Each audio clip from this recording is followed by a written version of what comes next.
सप्रेम जय महाराष्ट्र. कर्म नावाच्या चुलीवर मनुष्य जे शिजायला घालतो ना, तेच त्याला खाण्यासाठी उपलब्ध होत असतं. म्हणून नेहमी सत्कर्म करत राहिलं पाहिजे. सत्कर्म कोणते? जे ठाकरे कुटुंबियांनी या महाराष्ट्राच्या मातीसाठी केले. अनेक निष्ठावंत शिवसैनिकांनी त्यावेळेस बलिदान दिलं. तेव्हा कुठे मुंबई आणि या महाराष्ट्र कणखर असा उभा राहिला. छत्रपती शिवाजी महाराजांच्या नावाने घोषणा शिवसेनाच देते. हिंदुत्वाचा भगवा शिवसेना घेऊनच मिरवते. आज मुंबईत काय परिस्थिती बघा ना. या भारतीय जनता पार्टीची पहिली यादी जाहीर झाली. त्यामध्ये 20 नगरसेवक पदासाठी जे उमेदवार आहेत ना, ते परप्रांतीय आहेत.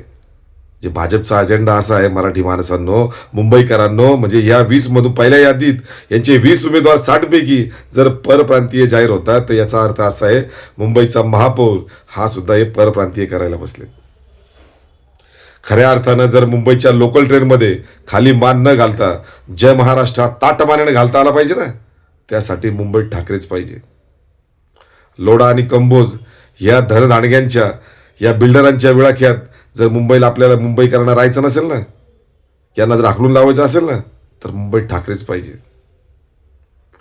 मुंबईत जर खऱ्या अर्थानं मराठी रंग जर मुंबईत दिसला पाहिजे ना, तर मुंबईत ठाकरेच पाहिजे.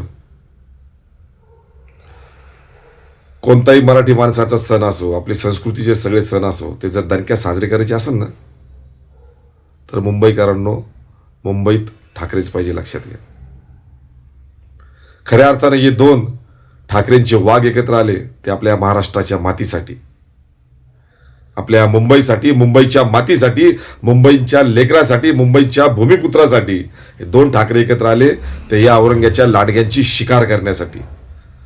लक्षात घ्या मुंबईकरांनो, जर मुंबई टिकवायची असेल ना, मुंबईतलं मराठीपण, मुंबईतला माणूस, मुंबईकर जर आपल्याला जपायचे असतील, टिकवायचे असतील ना, तर आपल्याला मुंबईत ठाकरेच पाहिजे. मशाल आणि रेल्वेचं इंजिन येत्या ह्या महानगरपालिकेच्या निवडणुकीमध्ये कुठलाही विचार न करता आपली मुंबई, आपल्या मुंबईत आपलाच आवाज असला पाहिजे असं शिवसेना प्रमुख सांगायचे. म्हणून आपली मुंबई ती आपलीच असली पाहिजे.